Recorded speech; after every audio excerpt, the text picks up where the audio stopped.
To what degree, if he's right, and you are going to move into the electric power sector, how much is this kind of a fixture that needs to somehow be undone or revised, these utility commissions? So, the answer to your question, I think I certainly think the analogy to the auto industry is not the right way to, or not the way that I would think about it. In large part because the president's engagement with the auto industry in the first term was unique and not of his choosing, and the function of a historic crisis that hopefully we won't ever have to go through again in our lifetimes. And so the degree to which the government was forced to intervene there is not something that I think the president or anybody else aspires to.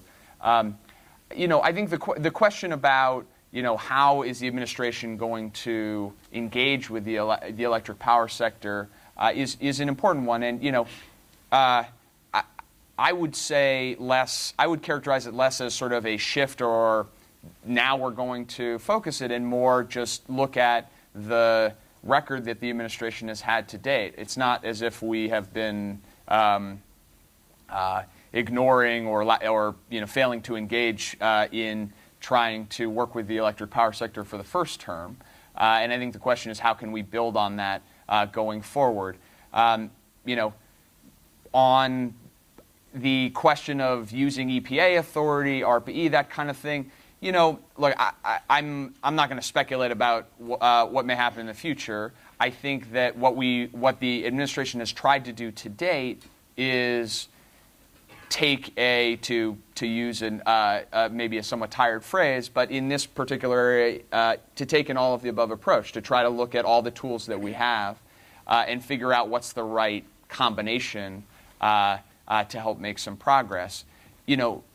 The issue Steve's raising is one that I think deserves more focus and attention, because there's lots of good reasons why we have, why that type of regulation happens at the state level.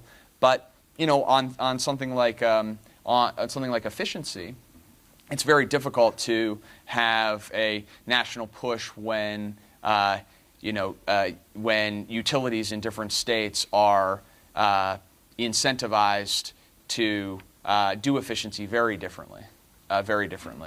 And there are things that the federal government can do within our existing system and try to provide standards, best practices, incentives in some case, to try to move forward. But at the end of the day, those state-level regulations are what's going to drive behavior and investment. So that question of how to help move at the state level in a more progressive direction, I think, is a big one.